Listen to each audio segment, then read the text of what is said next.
just a quick recap from last week as we have launched on the final lesson. Lesson number 6, the Kingdom of God, and actually the 7 primary cultures of influence. Last week we only covered 2 of them.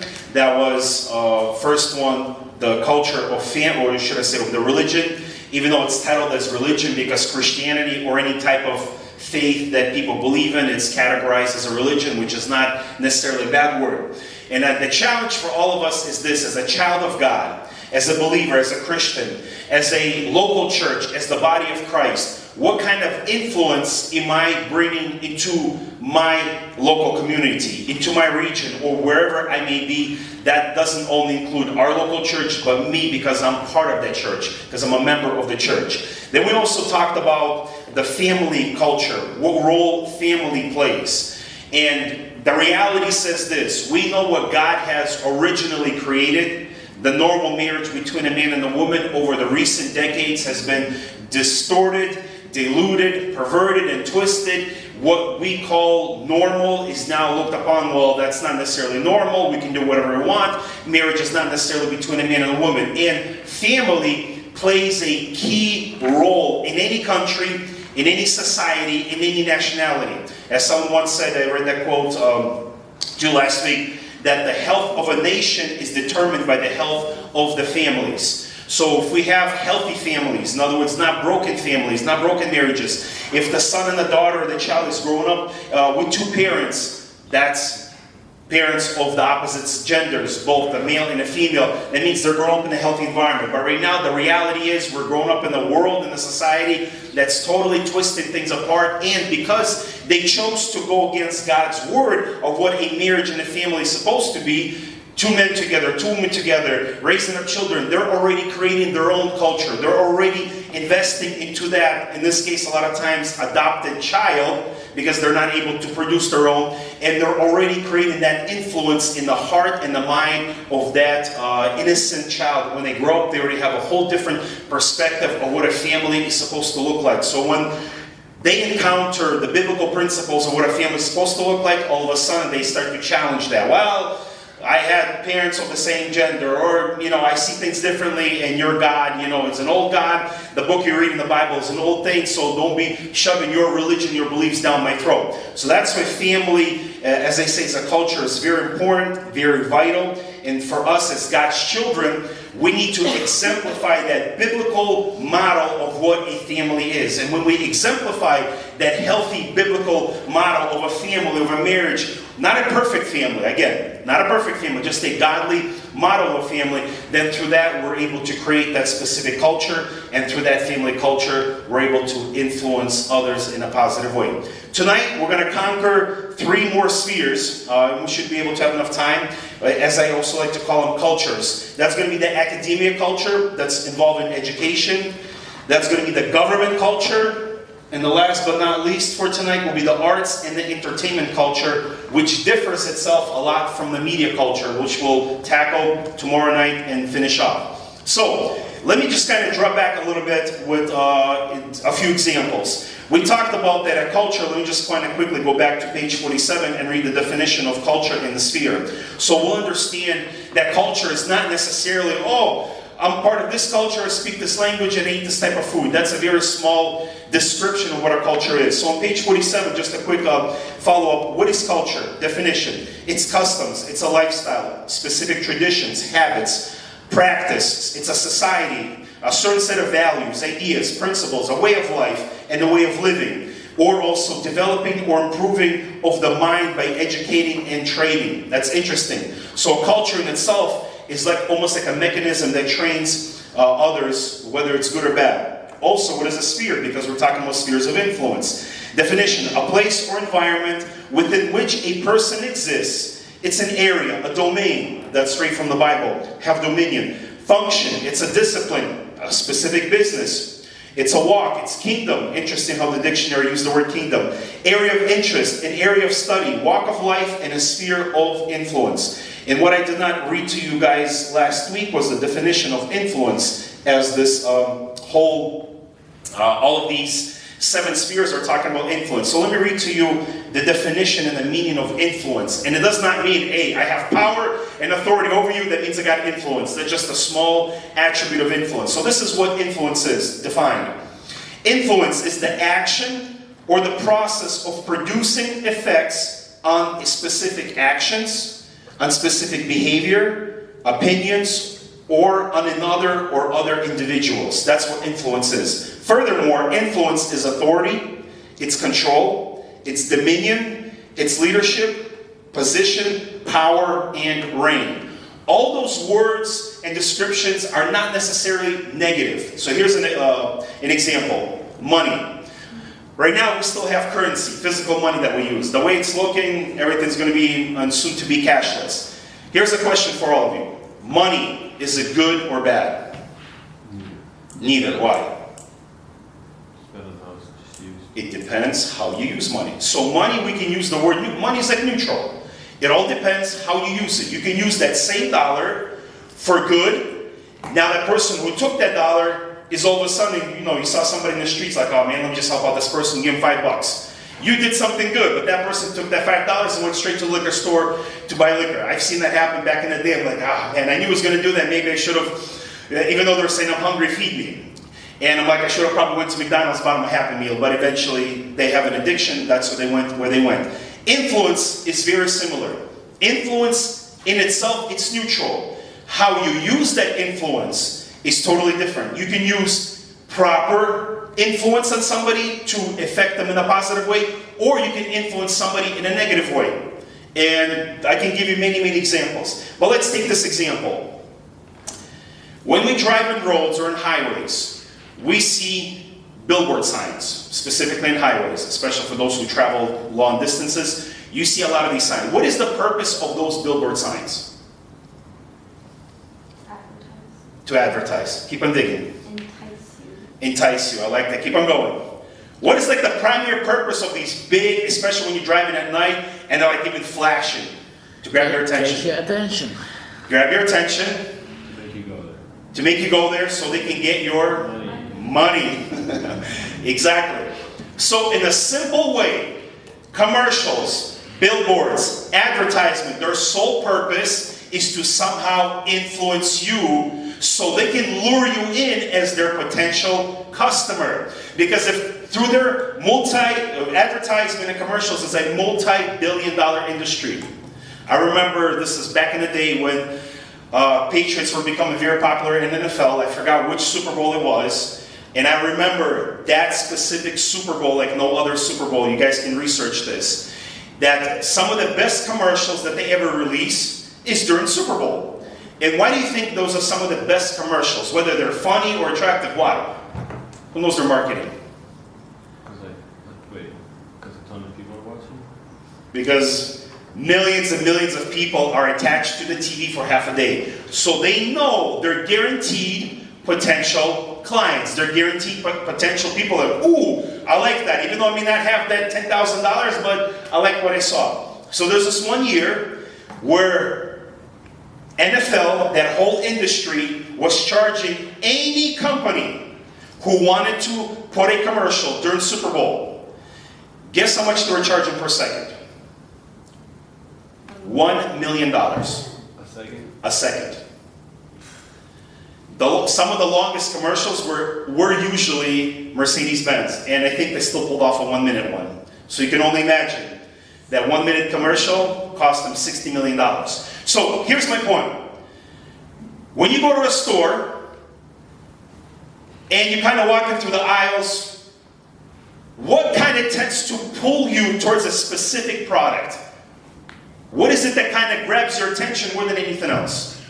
What is it? The simple answer is the big sign. Buy one, get one free. For sale.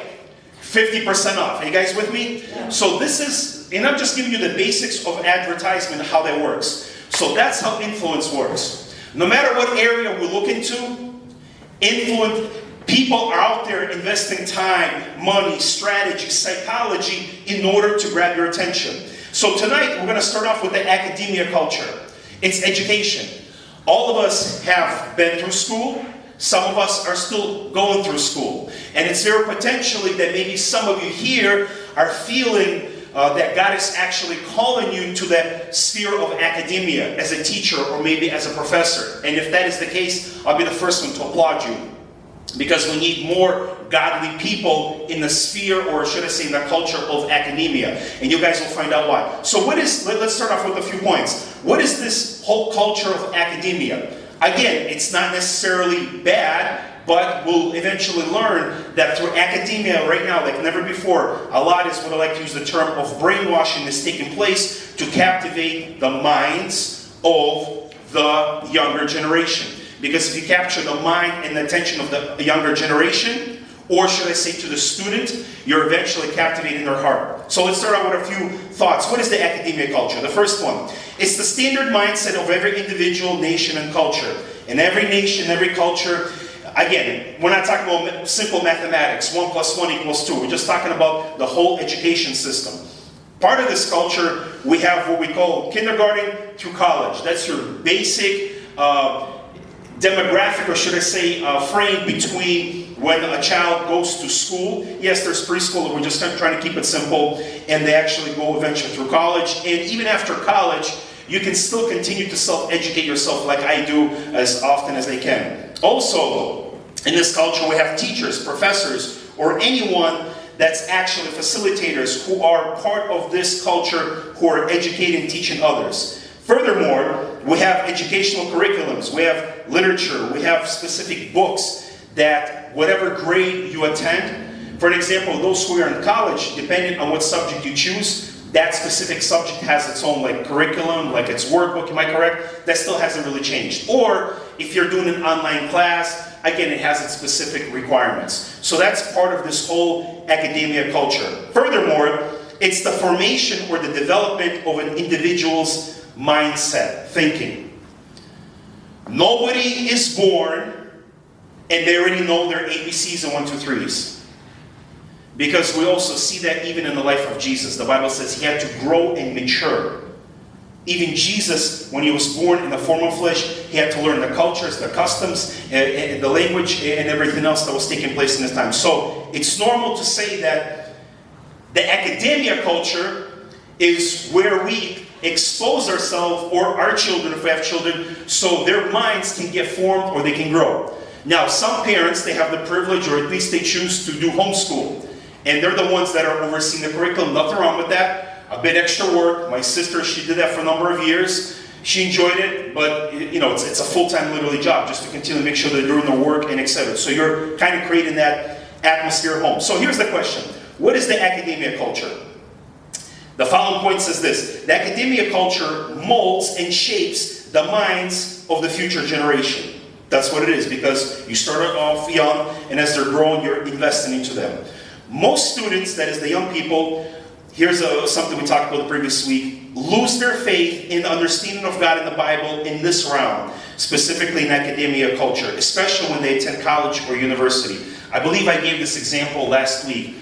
Based on a Christian research group called Barna, they've been around for many years. Every year, they try to do research and statistics. And with the recent research and statistics, those students or individuals who grow up even in a Christian family, if they're not rooted and grounded, in other words, if they're not strong in their faith in Jesus, not that they don't know the Bible, I mean they're not rooted and grounded. They don't know their identity. They don't know what their purpose in existence. If they're not rooted and grounded, when they go to college, by the time they're done with college, more than 80% of those walk away from their faith.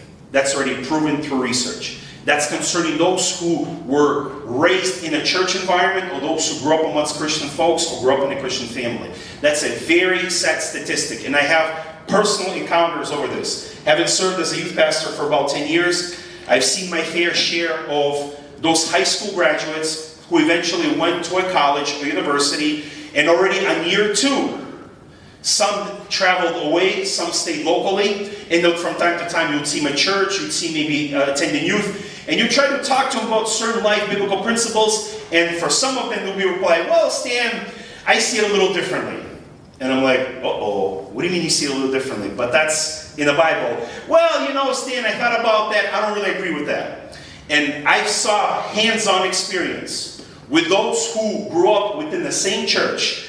They've attended youth, they were much younger than me, of course, and eventually after they went to college, you can see that the work was done. So the statistics do confirm that. It doesn't mean that we don't go to colleges. It does not mean we don't go to universities. No, it's just to show that if we are not rooted and grounded in the faith, what propels that person all of a sudden just to let go of God, all of a sudden question if God really exists, question if Jesus really is the Son of God? There's reasons to that. And a lot of times it's because of that environment that they're in.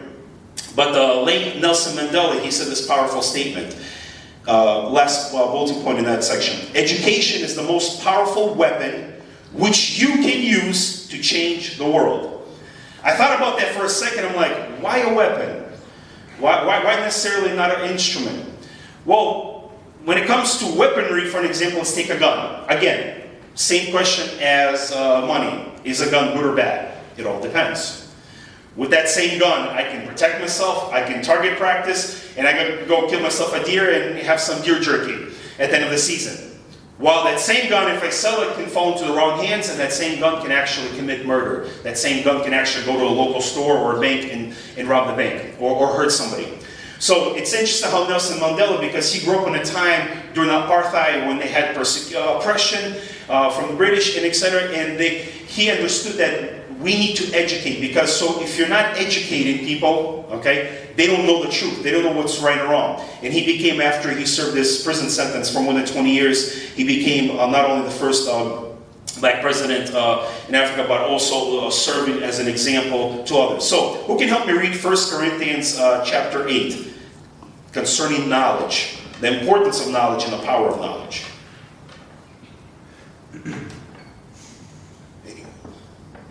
We know that we all have knowledge. Knowledge puffs up, but love edifies. And if anyone thinks that he knows anything, he knows nothing, yet adds him up to nothing. Okay. So Apostle Paul is challenging us as his readers and also the church of Corinth by saying, hey look, there's knowledge out there. But when you have too much of this knowledge, it could get to your head. Knowledge puffs up, but it's love that edifies. And I had literally almost like hands-on experience with this situation. My younger brother, he was his, I guess they call him bachelor's party. It was all good, it was all Christian, don't worry. I know sometimes you do a bachelor party, would you guys do something bad? No. So he was getting married. And one of his teachers, who was also a coach, he was not my teacher when I was going through middle school, but we knew each other very well. And during that whole event, we got into talking about God's salvation, and that teacher happens to be a professing Catholic, which is fine, so we got into conversation. And obviously when it came to some theological conversations, man, he became very defensive, very offensive, and just started getting very aggressive. I'm like, hey, look, we're just talking, you have Catholic roots. I'm a Christian, our Bible's similar, just your Bible's a little bit more thicker. For those of you who have encountered the full canonized version. And I'm like, look, and there was some theology that we disagreed. I'm like, that's fine. But he became so aggressive with me. So when I tried to explain to him, what I realized was he was not listening to me with the heart. Him being a teacher, he was listening with the head. He was trying to process it through his head because he's been a teacher for so many years. He's like, well, Stan, and he got so technical and so complicated. I'm like, hey, look. I said, this is not a classroom. We're not trying to, dissect history. Did this happen in history? Because he taught social studies. I'm like, saying social studies class, we're trying to talk about the Bible and the faith, but I knew it was very hard for me to break to this person because he was just so stuck in his mindset and his belief. And that's why Apostle Paul is challenging us here by saying, look guys, knowledge is good. Nothing wrong with knowledge. But do not allow that specific knowledge to get to your head. Because when you allow that specific knowledge, whatever it is, to get to your head, that means you're not going to allow your heart to become open to what the truth is. And when the Holy Spirit is trying to speak the truth to your heart, your head knowledge jumps in and you're trying to say, well, is that really true? That sounds a little bit more like theory. I remember years ago watching a documentary, I think it was the Discovery Channel, that they were trying to disprove all of these, what we call the supernatural events that occurred in the Bible. I'm like, okay, I'm curious. You got my attention. Let me watch this. And one of those things that they were trying to, one of those things that they were trying to disprove was how the Israelites crossed the Red Sea. And the way they explained it based on nature, on the high and the low tide, they almost convinced me. I mean, they had look, and they would show like these video clips. Well, take a look at the shore of this ocean. During the low tide, it's like this.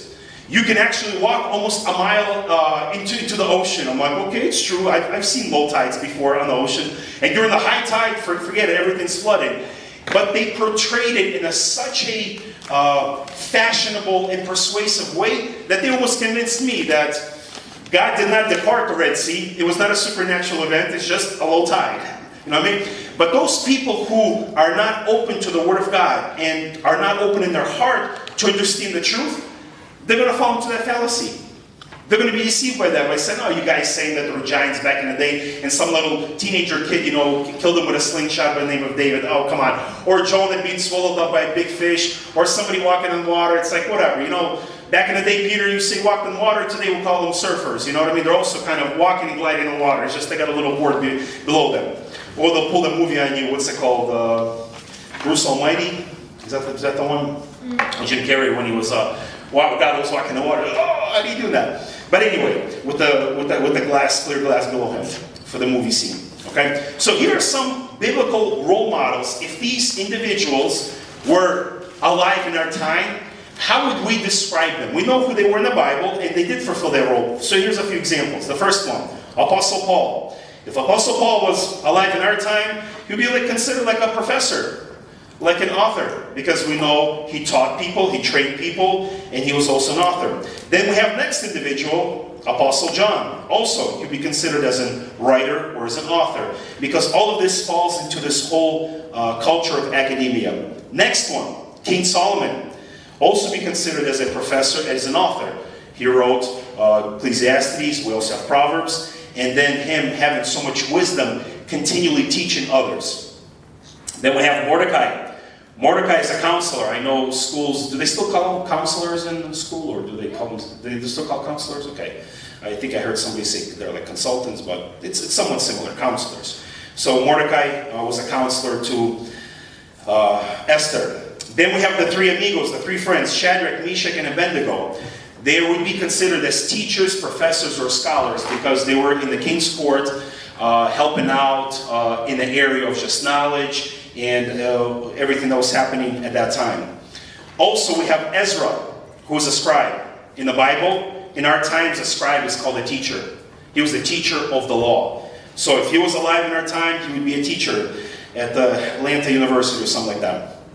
Moses would be also a teacher of the law, and we read that through the books in the beginning of the Bible. And then obviously Jesus also, he has the attribution of a teacher and a professor.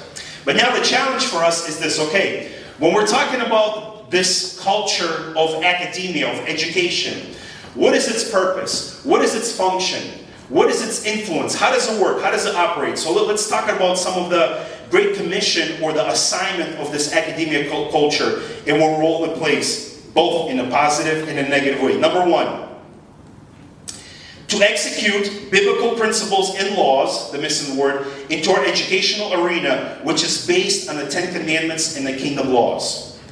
How many of you here are currently students at school somewhere? Okay, we have a couple. Or some of us maybe do online or etc. Or at one point we were.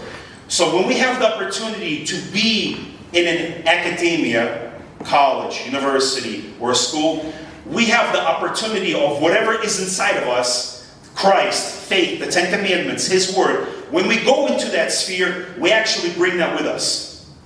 So whatever might be happening in that arena, in that sphere, you're listening to a teacher or professor, and I've had my fair share. They'll just blur something out. You're like, okay, I know this teacher's now talking about what's called evolution. Okay. You just kind of sit there and sigh and smile, and okay, you're not going to be out there, hey teacher, I disagree with you, that's blasphemy. Sure, you don't want to do that. You don't want to make a fool of yourself. But you understand that if you are in that sphere, and whatever you might be hearing from your peer students, from the teacher, from the professor, if you know if it's unbiblical, don't receive it. Now, if you feel that you may have the opportunity to talk to your teacher or professor later, do so. It's good. Even though the teacher may not listen to you, may laugh at you, and whatever it may be. And I remember hearing a lot of stories from the generation of my parents, especially under communism, that as soon as they'll be just speaking their own agenda and propaganda, sometimes they would find boldness and talk to the teacher by saying, hey, I don't agree with you. That's not how all humanity started. It was God that created Adam and Eve, and they would kind of get a little bit into discussion and then eventually get themselves into trouble. So operate in that in your discretion. Number 2, what does it mean, the kingdom assignment and purpose of this culture of academia? Number 2, to bring and initiate godly moral standards into our educational arena. When I first moved to the south to Georgia, it was a little bit of a major cultural shock, since we're talking about culture. I attended one of the meetings that they had at school. It was still when my kids were here little. And one of those, it was the vice principal that stood up there, and he's just talking about certain things, like, hey, you know what I mean, but let's guys just start off this whole parent meeting with a prayer. I'm like, did I just hear that? Because, you know, I come from the north, that's not how they do things in the north. They don't. I'm like, okay. I said, wow, that's great. Then I already shared this example with you, I think the other week. One of the coaches, too, on the baseball team was like, okay, guys, we have a big game today, this and that. Let's huddle together. I'm like, oh, they're going to huddle together. The coach is going to give them a few pointers. They huddle together to pray. Okay, I said, so for me, it became very pleasant that people are finding boldness to say, hey, this is what I believe in. I'm sure there's been some parents that may disagree with that. Oh, okay, principle. Why are you starting off with prayer? Okay, I'm sure they probably, maybe somebody after the parent meeting came up, well, I didn't appreciate that. Well, whether you appreciate it or not, because you may have other individuals with a different belief system that would walk out there and speak forth their own nonsense. As a matter of fact, like never before, for those of you who are following the news recently, parents are finally stepping out with a strong spine. They're attending these parent board meetings in different states. Most often it's more in the liberal states in the north, and they're saying, no, you're not going to be teaching that type of curriculum to my 10-year-old. And there's parents who are actually bringing those textbooks, they're bringing those curriculum books, they're actually bringing those illustrations, and they're pointing out to these board members who are in charge of that county, of that city, of that town, by permitting specific curriculum and content. And I've heard of many stories. Here's the dad. Okay, I want to read something to you guys. And he starts reading it, and it's very inappropriate. And one of the board members is like, oh, excuse me, sir, we're all adults here. You cannot be using that type of language. He's like, I just read that from the curriculum book that this school is teaching my children. All of a sudden, that board member is quiet. You know what I mean? Something that they probably approved last year, never read it themselves. So it's very important that whether you're a parent, whether you're a student, if you have the opportunity to influence maybe your child, to influence your local school, to influence a teacher, to influence a student, this is where this academic culture comes in. Because if we're not standing for what is right, if we're like, whatever, you know, my son and daughter, they'll grow up, they'll figure it out. Well, no. You're entrusting your son, your daughter, into the hands of a specific school who has its own educational system. Now, the reason why I share this is not to scare us or to become skeptical. Oh my goodness, let me go out there and find out what kind of teachers and professors. It's just a challenge for us, both who are parents and those who are not parents, who have the opportunity to go to school right now, that you actually have kingdom influence. And we need to bring that kingdom influence, even though if they're not going to listen to you and oppose you, but you will eventually sow those seeds into somebody's life to get them thinking. Number 3, what is like the assignment and purpose and function in this culture of academia? Number 3, to become Christ-like role models for the emergent younger generation. This is so important that even if you're young right now, you still have influence. You can always influence somebody. Hey, how come you don't talk like that? How come you don't dress like that? How come you don't do those things?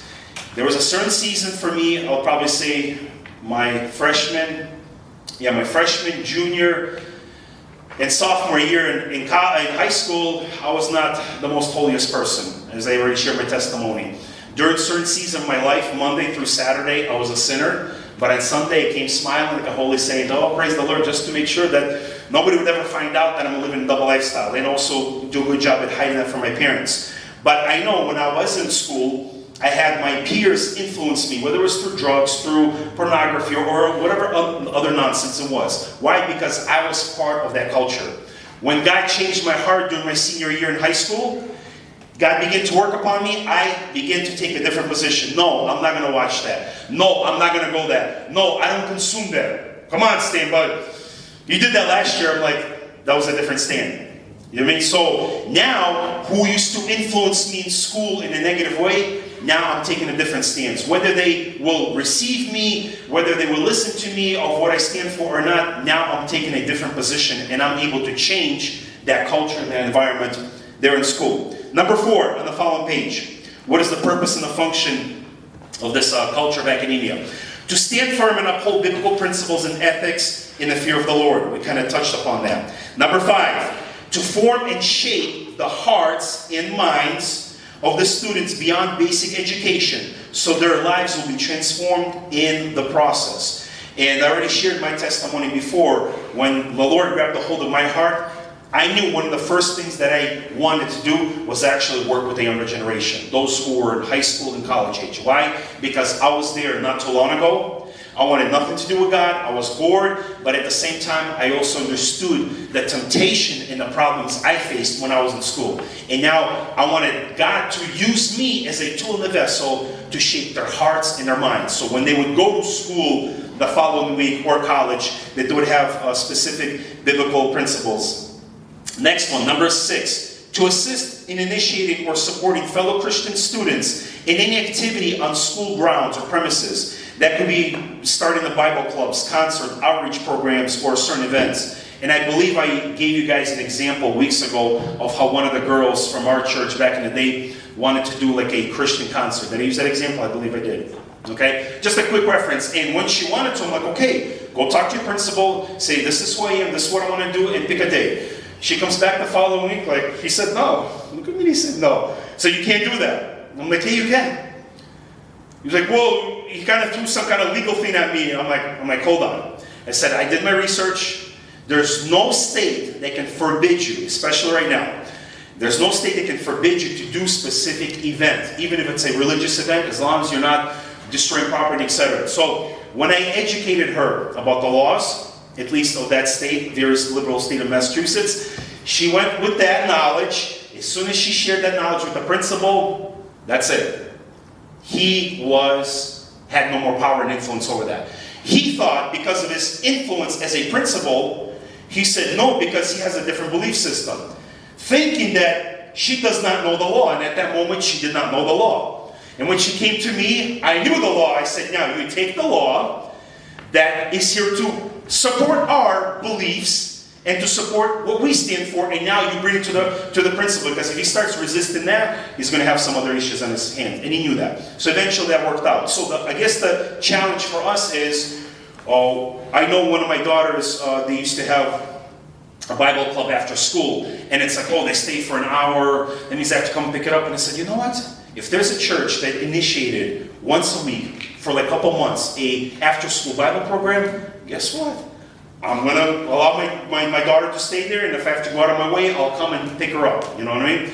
Also, we know that, I'm not sure if this is only in Georgia, help me out here, or is this a national thing? There's what's called Bring Your Bible to School Day. Have you guys heard of that? You guys didn't know that. All right, anyway, Lord forgive us now. Yeah, in Georgia, I'm not sure if this is only in Georgia, but I know we practice this in Georgia. Bring your Bible to school day.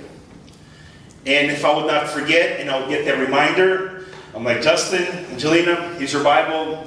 Now, again, in the north, I wouldn't be surprised if that doesn't exist. But at least here, as far as I know, it does. It's once a year. So it was a good way to say, hey, kids, grab your Bible, you love Jesus, and just as much as everybody else is representing their beliefs and their practices, why don't you at least bring your Bible to school? That way it will kind of encourage them. Number 7. To resist and oppose immoral educational content, that's like curriculums, policies, or laws which include. So here's a little bit of a breakdown, what I mentioned earlier, what these parents, like never before, are coming to these board meetings, and they're opposing this. This is what they oppose. Sex education at an early age, homosexual literature or courses, gender identity bathrooms, transgenderism, sex changes, free and easy access to condoms or birth controls pills at an early age. And a couple more. And the demonic brainwashing that inspires students with such recommendations as, and this is some of the recommendations, And I quoted this: "It's your personal privacy when it comes to abortion, and you do not need your parents' consent or permission."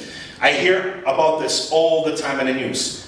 Mom, dad find out, like, "What? My daughter was pregnant. How did she have an abortion? How did this all happen?" Well, she went to the specific school she went to, talked to the specific counselor. That specific counselor has a whole different belief system, very perverted. I'm going to use like very straightforward terms, very liberal, very ungodly belief system. And when you have such people in very powerful positions like a counselor or a teacher, professor, believe me, they're going to share you what they think is right for you. While mom and dad is like, "No, you should have come to us, and we could have at least, provided you the right means without, in this case, aborting the baby," and etc.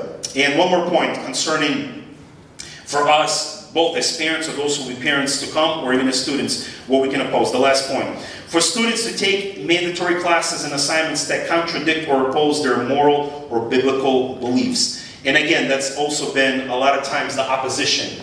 "Well, you're required to take this class." Well, no. Based on my faith and conviction, I don't want to listen to that nonsense and garbage. "No, you have to, or else you're going to fail." Interesting. That's control, that's power, that's influence. You better. And for those who may not know the law or become fearful, "Well, mom, I talked to the professor or the teacher, and they said if I don't do that, I'm going to flunk the class. I don't want to flunk the class because that's going to put me behind." And so it's like, no, you don't have to. So there are not only legal rights we have as parents or as students, but we also need to learn how to defend ourselves from all of this nonsense. And again, I share this not to necessarily surprise and shock you, because this has been blown out of proportion, but to equip ourselves and to be knowledgeable. These things exist. So when we, as God's children, what happens when light comes into darkness, into a dark room? Darkness flees. We are the light of the world. Remember we talked about in one of the lessons? So when we carry the light of Christ into the academia sphere, whether as a parent or as a student or a parent to be in the future, we're actually bringing that kingdom light there. Even if people try to oppose you, we still have greater influence. Why? Because the Bible says, "Greater is He who is in us than the one that's in the world." That's called influence. You guys still with me? All right. Number eight.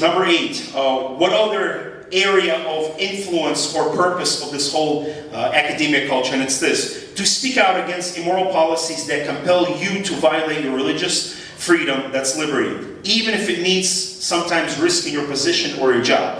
And I've also heard many stories and testimonies of people, not who I know personally, but again, through news media, etc., that because of their conviction, what they stood for, they eventually lost either their job, their position, a raise, and etc. Now, you use wisdom, not to like, "I don't care what my boss says." That's how it is. You use wisdom, but the point is this: we need to have convictions in any area of life.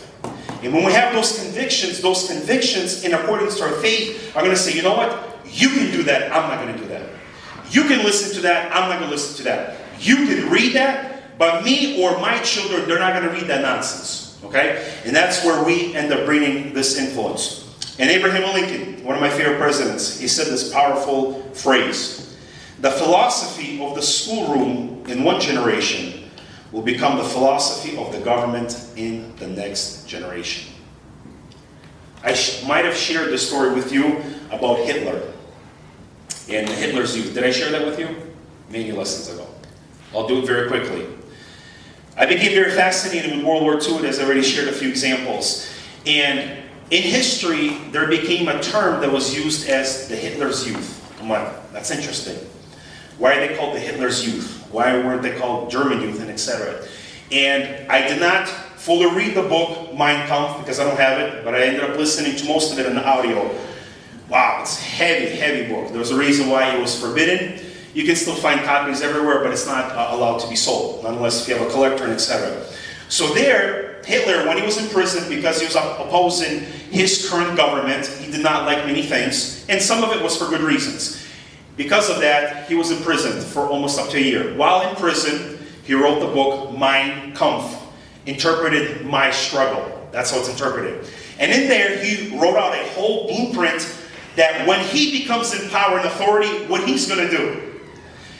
And eventually, literally, he wrote the whole blueprint, and he was a little bit concerned that once the book was published and released, the whole world's going to discover that he wants to dominate the whole world. But nobody believed him. They said, Hitler, you lost your marbles. Eventually, he did. And that book became a confirmation of his blueprint. So, this was his belief. Hello, guys? Oh, I'm feeling a little bit warmth. Seems like someone's coming from Sunnyside. This was his belief. I cannot change the minds and the hearts of my generation. He knew that. He was very smart. You have to give credit where credit is due. Hitler was very smart. But he was also knew this powerful principle. Because I cannot change my generation, I know which generation I can change. It's the little kids and the youth. So for many years, Hitler began to brainwash the younger generation.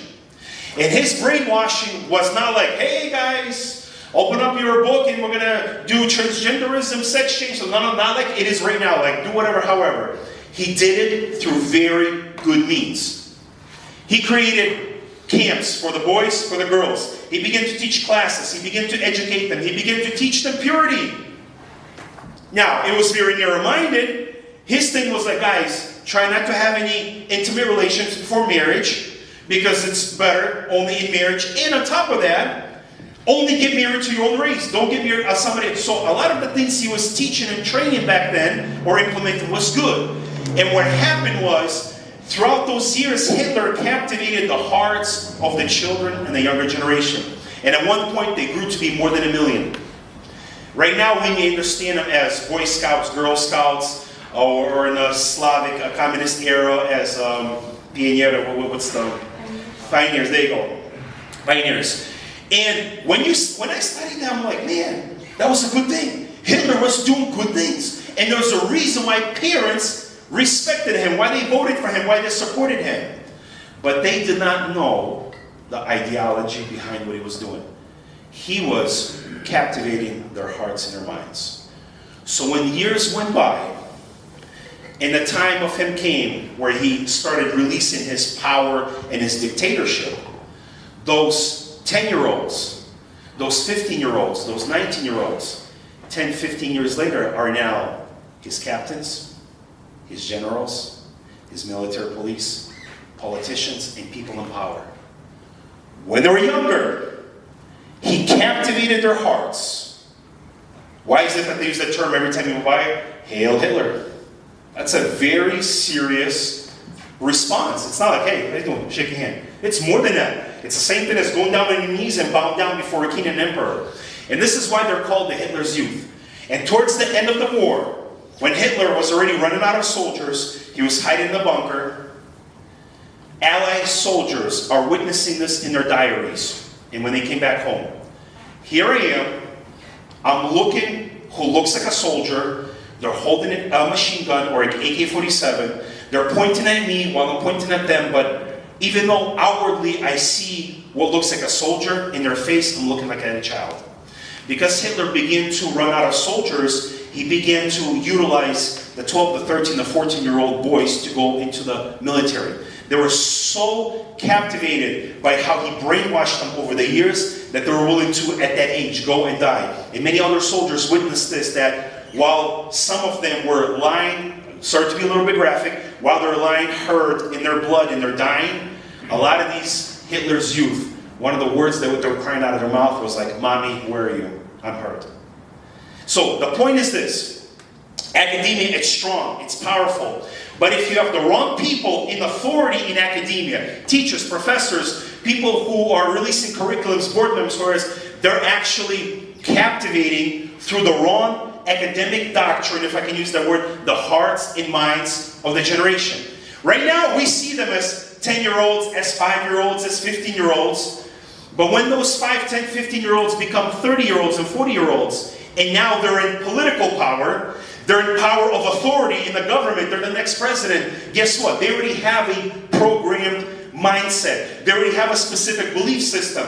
When they say, no, marriage is not between any man and woman. No, you can do whatever you want with your own body. It's like, well, no, that's not how it is. Why? Because through their early age, they kept them being brainwashed, moved into that specific direction. For time's sake, let me just read a few of these Bible verses, and we'll take a break. Romans 12, 6 through 7. Having then gifts differing according to the grace that is given to us, let us use them. If prophecy, let us prophesy in proportion to our faith.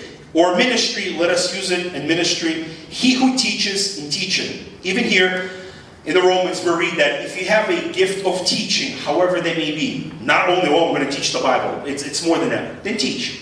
In that measure, in proportion, like at least in this moment, I have this opportunity to teach, to impart. Okay? Matthew 7:27, another point about teaching.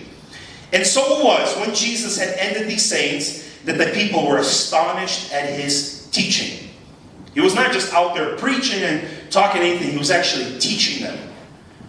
What is the sole purpose of a teacher? Who can just give me a quick crash course? Teacher or professor?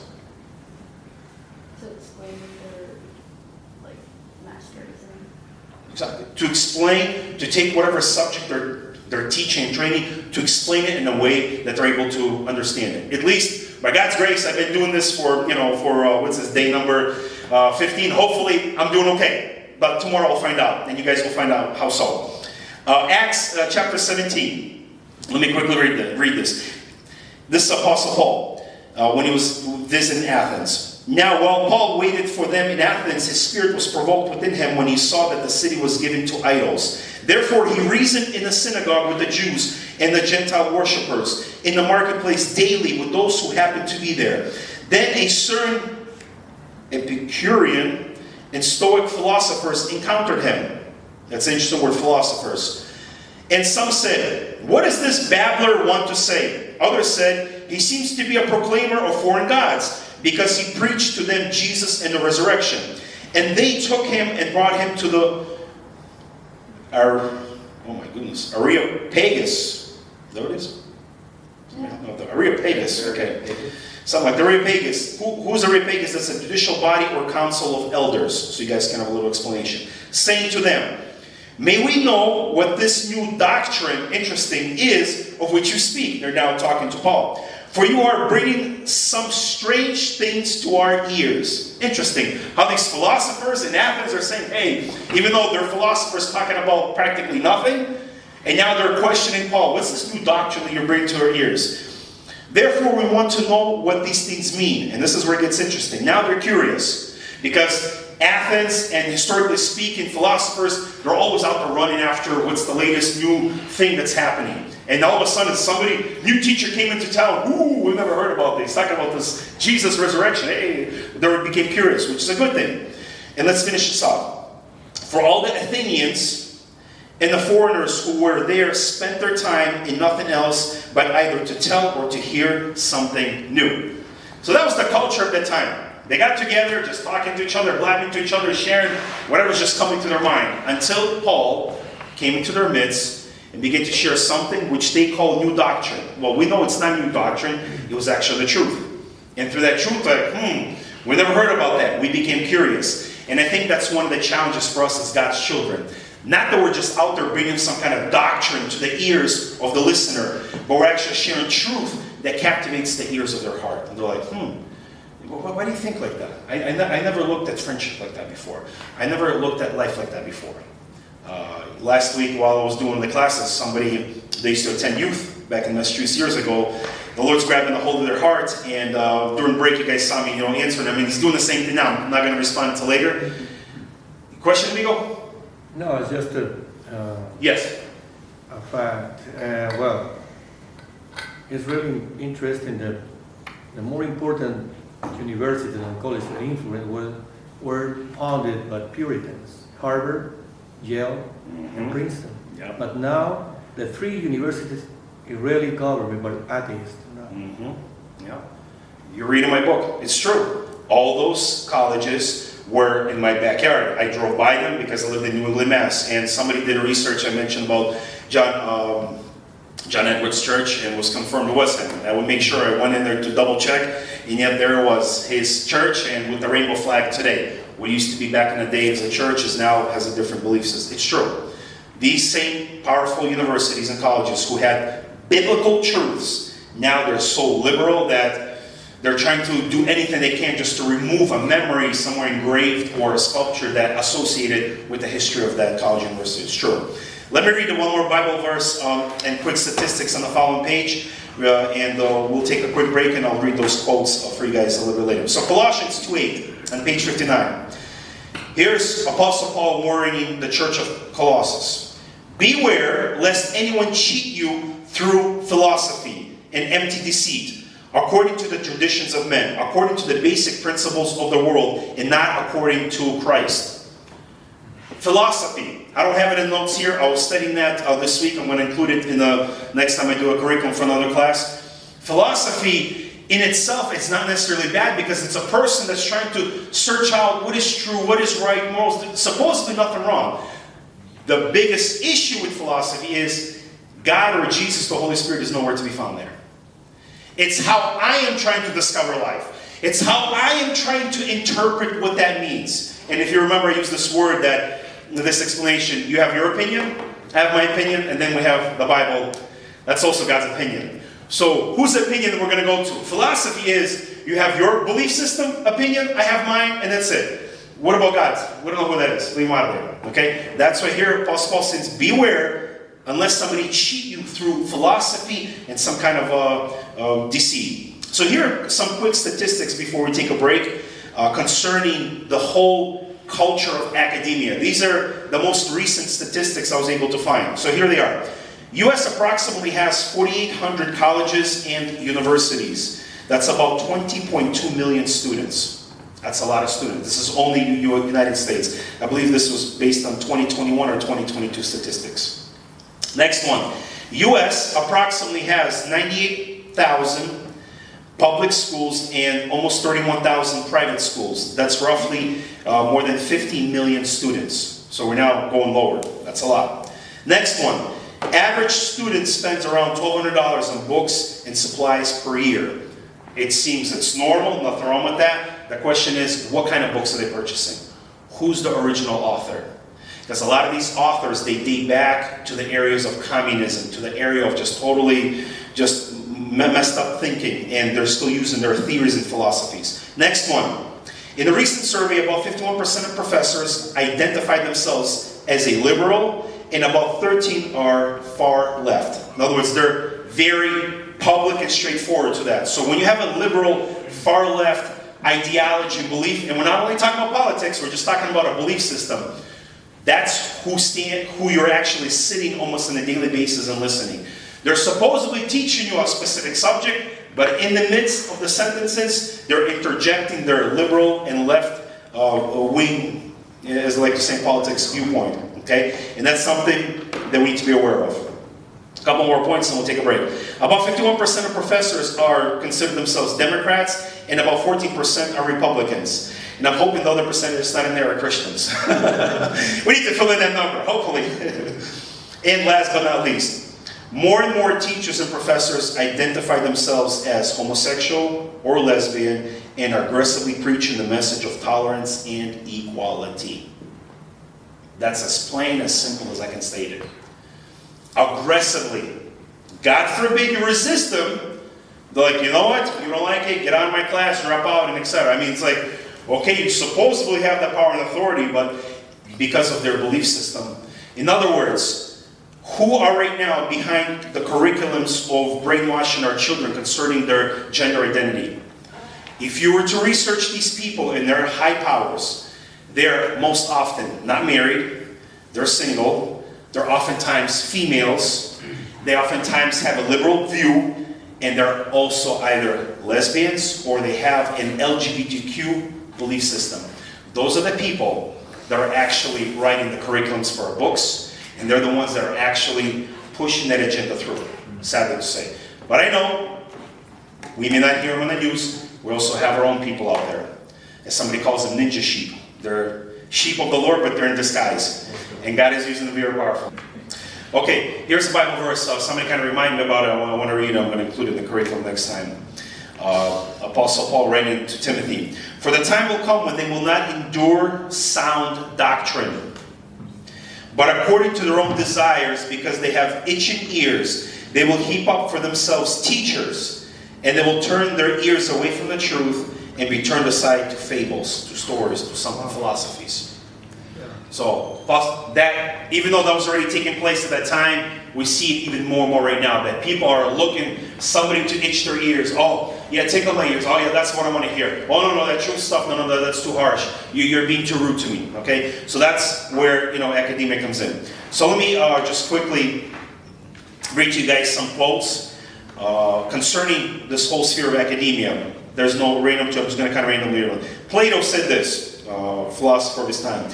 The direction in which education starts a man will determine his future in life. That's so true. Theodore Roosevelt, president, he said this: to educate a man in mind and not in morals is to educate a menace to society.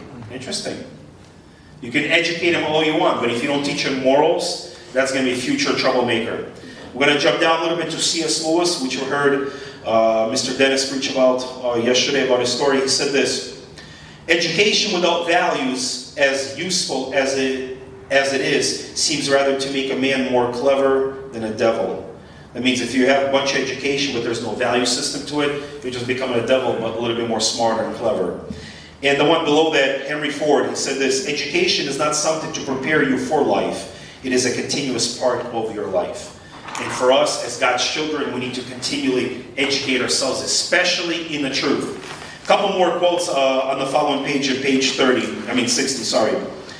This is Johann Gottlieb Fichte, oh my goodness, a German philosopher. And you will find out why he's a German philosopher, because of this philosophy that he just spoke of in his generation. Education should aim at destroying free will, so that after pupils, that's students, are thus schooled or educated, they will be incapable throughout the rest of their lives of thinking or acting otherwise than as their schoolmaster would have wished. That one phrase can be described in one word: brainwashing. And he was a German philosopher. And obviously, the rest is history. One more below that was by Noah Webster, a father of American scholarship of education in the early 1800s. I found this phrase very powerful. Education is useless without the Bible. The Bible was America's basic textbook in all fields. That's where Harvard comes in, and etc. God's word contained in the Bible has furnished all necessary rules to direct our conduct.